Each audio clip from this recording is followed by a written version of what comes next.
Liam Philley here for Canadian Cycling Magazine, and I'm at the 2014 UCI Mountain Bike Marathon World Championships in Pietermaritzburg, South Africa. I'm joined today with Tim Carleton, who is riding for Canada, and actually you're representing North America yourself and one other rider, so no pressure on that one, but you're carrying the weight of an entire continent. Welcome to South Africa, Tim. So what was tell us a bit about your travels down to South Africa. Where did you travel from, and how long have you been here? Started out in Toronto, took about basically 2 days to get down here. Stopped off in Europe for a big long layover, and then down to Durban. So it's good amount of flying. Good. And so you've been here for a few days. You've had a chance to pre-ride the course. Yeah, pre-riding started on Thursday, so went out and checked out the big loop on the course and saw what I saw. It was good. Lots of single track. Okay. A lot more than the typical European courses. So yeah. that should make things up. And did you get a chance to pre-ride yesterday as well? That would be Friday. No. It seems like it only rains like maybe 2 days a month here around this time of year, and we got both of those days this week. So I just kind of did a bit of the touristy thing yesterday, but this morning went out and checked out the other loop, just so I could see the whole course. Good stuff. Can you tell us a bit about your season leading up to this appearance here in South Africa? Well, I started a bit late. The winter was uncharacteristically harsh for Toronto. Scary Toronto winters.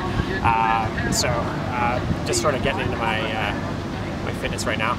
But I was doing a bunch of Canada Cups, Ontario Cup cross country stuff. Trying to get in, squeeze in a bunch of long rides wherever I could.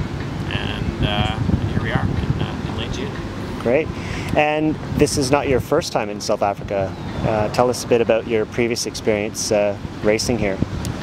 Yeah, about 2 years ago, just on a bit of a whim, went to 2 races, one near Cape Town and one closer to Kruger Park. That was in like February of 2012.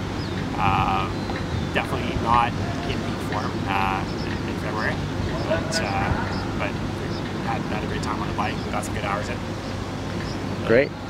And tell us about your plans after the World Championships in South Africa. A couple weeks after, I'm going to do another marathon race after this. Going to do the World Marathon Series in Latvia. Try to get some good miles in there and see some places I haven't seen before. After I get home, as Canada Cup, and then the Canadian Cross Country Nationals. Later on in August, we'll probably take a run at the Marathon Championships out in Squamish. Great. And getting back to the race tomorrow, can you tell us a bit about what your hopes and ambitions are in this race? Well, with this being the first Marathon Championships outside of Europe, the field's a little bit smaller. But it seems like it's a stronger field than usual. Like only the strongest guys have made the trek. So personally, I'm shooting for a top half. I'd be happy with that. But there's another dynamic here with Corey Wallace, our national champion on the marathon side. He's also here if he needs any sort of assistance. I'm looking to help him out. If he needs a wheel early on in the race, I'm going to pass it off to him because he's looking for a top 10, and if I can help him do that, then I'm gonna contribute. And as I mentioned at the top of this, you two are representing not only Canada but an entire continent. So you're getting an opportunity to display good old Canadian hospitality, perhaps. Yeah. We can use lots of A's, all that fun stuff. But yeah, it should be good.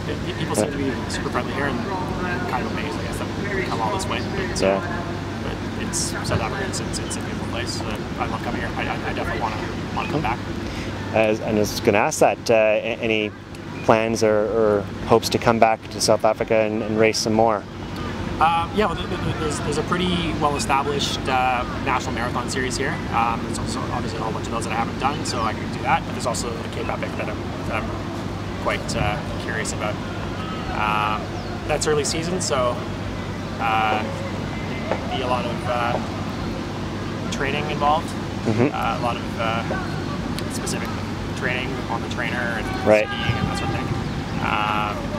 But it sounds pretty cool. I just need to find somebody else who's up to the task. Sure. But you raise a good point there that you are coming to a race that's almost mid-season for riders in the Southern Hemisphere. So it sounds like you have a plan there to stay motivated and fit to come and make a good showing here at Cape Epic one day. Yeah, for sure. Well, it's a big deal coming over here. It takes 2 days to get here. There's a fair amount of expense as well. So as fun as it would be just to come and make it just a big training ride, I want to be competitive when I come here. So seeing that on my calendar, like in March, I'm going to do this week-long stage race. In mid-January, when I'm on my trainer, I can look at that and say, like, okay, like I gotta work right now. So it's I can definitely get motivated for it. Fantastic. Is that 2014 or 2015 goal then? Well, I think it's sold out for next year, so I'm gonna have to look into that. But, yeah, I'm not getting any younger, so. Good. Well, Tim, I want to thank you for your time today, and wish you the best of luck tomorrow. We'll be cheering you on. Thanks, Steve. Okay.